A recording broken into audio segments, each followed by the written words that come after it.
Hi అండి. అందరూ ఎలా ఉన్నారు? నేనైతే చాలా బాగున్నాను.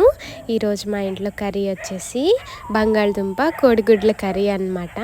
ఇది నేను మసాలా వేసి చేశాను, పులుపు వేసి చేయలేదు. అయితే ఈ రెసిపీ మీకు ఎవరికైనా కావాలి అని అనుకుంటే ఆల్రెడీ లాంగ్ వీడియో పెట్టానండి, ఒకసారి వెళ్ళి చూసేయండి. అందులో ఒక మంచి స్టోరీ కూడా చెప్పాను, ఓకేనా? ఆ వీడియో చూసేయండి. ఒకవేళ మీకు ఆ వీడియో నచ్చినట్లయితే ఒక లైక్ చేయండి. ఇంకా మీకు ఈ కాంబినేషన్ ఎంతమందికి ఇష్టం? నాకైతే చాలా ఇష్టం అనమాట. ఇలాగా బంగాళదుంప కోడిగుడ్ల కర్రీ అనేది నాకు చాలా ఇష్టం అన్నమాట.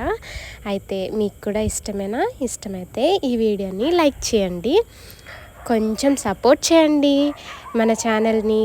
ఇలాంటి మంచి మంచి వీడియోస్ కోసం నా ఛానల్ని సబ్స్క్రైబ్ చేసుకోండి. ఇంకా ఈజీగా టేస్టీగా రెసిపీస్ అనేవి మీకు చెప్పేస్తాను. ఉంటానండి. బాయ్ అండి.